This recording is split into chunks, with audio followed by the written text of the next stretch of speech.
Енді жаңағы айтып отқан бұда Маңғыстау Ақшымыраудың бар жағы. Ақшымырау жаттық біз. Дәулеталы жары, өтеміз барақ. Иә. Содан Ақшымыраудан енді сай себептермен кешегі сайымыз Тарқардың алдым 87-те көшіп келдім. Иә. Сай себептермен көшіп кеттік бері қарай. Оның да хикаясы көп көшіп кеткен. Иә. Өзім ана Алматы ауыл шаруашылығы институтында оқыдым. Еңбек қызметі өрген ауыл шаруашылығы институтында оқып жүріп, осы шаруамен кеттім де, сосын осы жерге келіп істедім, совет істедім бар. Иә. Жазғандайма совет болды, союздың келді. Соған шаруашылық үкімет тарағандан кейін баяғы нені депутатский нені лақтырып кәсіпке шығып кеттім. 92-де. Мен 92-де менің алдымда бір адам болды, менен кейін екінші адам ашты.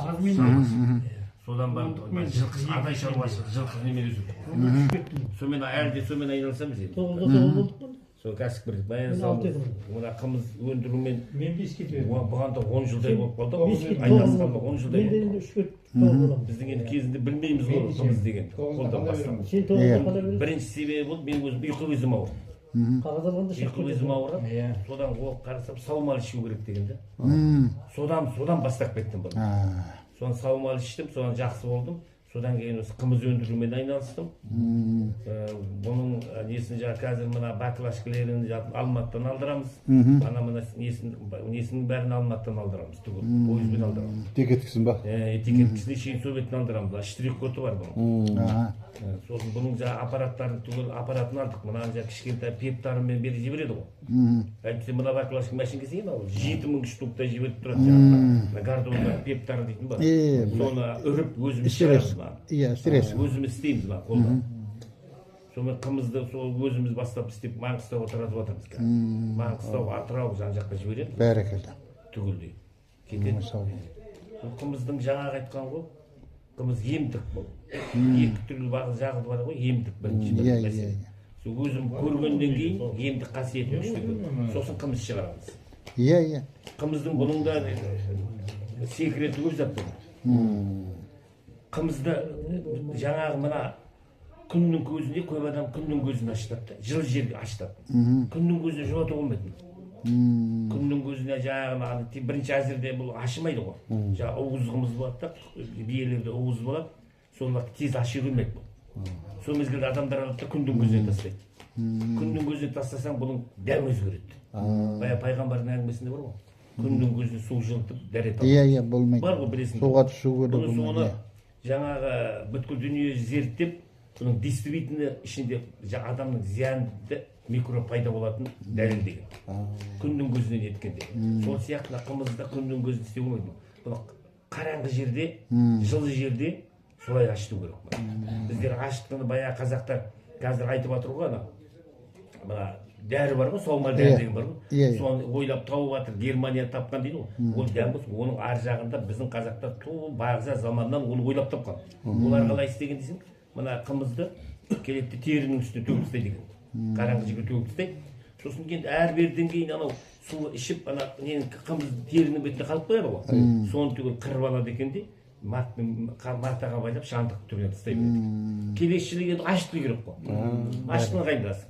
Сол мезгілде баяғын алады да ашытқын салып жібереді де қымызды аши береді. Біздерде сол мынаны қазір ішіндегі жақсысын алып қаламыз да, келесі жылға соны ашытуға пайдаланамыз. Мына қымызды. Сосын жаңағы мұздай жерде сақтап, сосын оны жаңағы айтқан келесі ашытып отырамыз. Оның да әр түрі бар, бұл қымызды істейтін. Неше түрлі бұны мен бәленбай жыл осы зерттедім. Мына кімнің не бар? Мына кім? Сейілхан дейтін бір профессор болған. 51 жылдан бері осы қымызбен айналысқан. Қымызбен айналысқан. Сонда қымыздың да бір несі бар екен.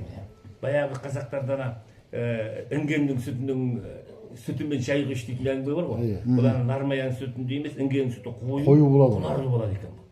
Сол сияқты жаңа кімнің мына Әбілқайыр Сейітов дейміз, Сейіт бірдеме дейтін профессордың айтуы бойынша біздің Маңғыстаудың қымызы бөлек болады екен. Мына шөлге, мына біздің шөлдің шөбін жеп, шөлге өскен, соған бұның қымызды жаңағы інгендікіндей болады екен. Мына қымыз көп қой енді бұның. Қымыз неменен өлшенеді дегенде бұның күшімен өлшенеді екен. Күші болу керек. Ішкенде саған әсер ететіндей. соның жаңа айтуы бойынша біздің Маңғыстаудың қымызының күші көп болады екен.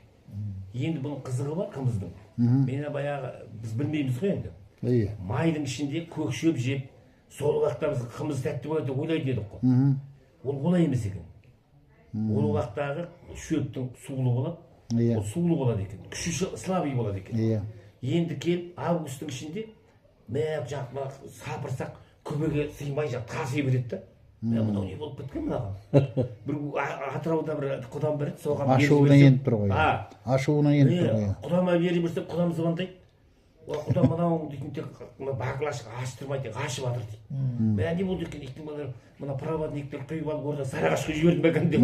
Басында да ең бірінші қызыл қымызды. Сонда артынан барып зерттеп қарасам, бұл мына шөп қатаяды ғой. Шөп қатайып дәнденгеннен кейін жылқы шөп дәнденген шөпті қатып дән жейді ғой, дән. Сол мезгілде бұның шөтінің қуаты артады екен. Қуаты күші артады екен. Сол августтың ішінде бұның қымыздың күші көбейеді екен. Қуаты күшейген бұл ашуы көбейеді екен. Жаңа газданады екен.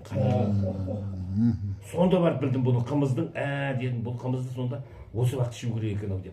Сосын сүтінде қолдан келсе саумалын осы августтың ішінде сүт шөп қатайғаннан кейін емдік қасиеті күшейеді екен. Оның бір қызығы тағы бар екен. Мына біздер іше береміз ғой сүт деп. Бұны жаңа баяғы мына бар ғой. Не тайдың. Тай қымыз деп айтылады ғой. Иә. Тай қымыз, тайдың мына жас қысырақтан туған биенің қымызы мына емдік қасиеті күшті бар екен. Ауруға күшті бар екен бұл. Любой ауруға сол уақытта сүті күшті бар екен. Жас жылқының. Бұл неге дейді ғой? Бұна біздерде саумал дейді. Мен әр жерден тыңдап жүрмін. Саумал дейді де бір сағаттан кейін тұлтына беттен барып шелекпен ішеді ғой. Ол болмайды. Мен өмірде көргенімді айтып отырмын да, мен біреуден естіген емес. Көргенімді айтып отырмын. Мен қолыммен істеген затты айтып отырмын. Бұны баяғы шалдардан өздерің білесіңдер. Саумалды барып жаңа ненің басынан сауып жерге қоймай іш дейді. Бұл неге дегенде бұның да жаңа профессордың әңгімесінде бар.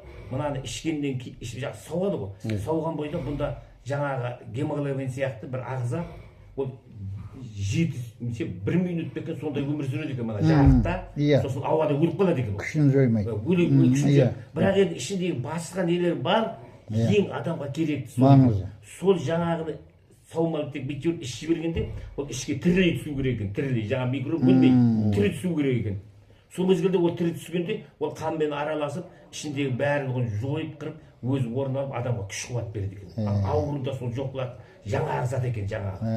1 минутыңызде саумал жерге қоймай ішу керек дейтін. Қазақтың өзі сөйлемей ме? Саумал жерге қоймай ішің керек. Жыллай деп. Жыллай жерге қоймай ішу керек. Ал оның артынан 5-10 минуттан кейін шелекпен алып барып бүйтіп ішкенің ол сүт болады. Маған да звондайды, саумал беріп жіберсіз. Ол саумал саған пайдасы жоқ ол. Оны сен келіп ішсең жақсы ғой. Ой жоқ саумал болады. Ол саған пайдасы болуы мүмкін, бірақ анандай пайдасы болмайды да. Оның жаңағы ең керекті зат ол келіп өліп қалады. Сонда соны өлтірмей ішіп беру керек адам. Қымыздың оның қасиеті сонда, қымыздың дәл сондай ашып мың секреті бар бұл. Бәрекелді. Бұл айта берсе көп әңгіме, соттың сыймай қалды.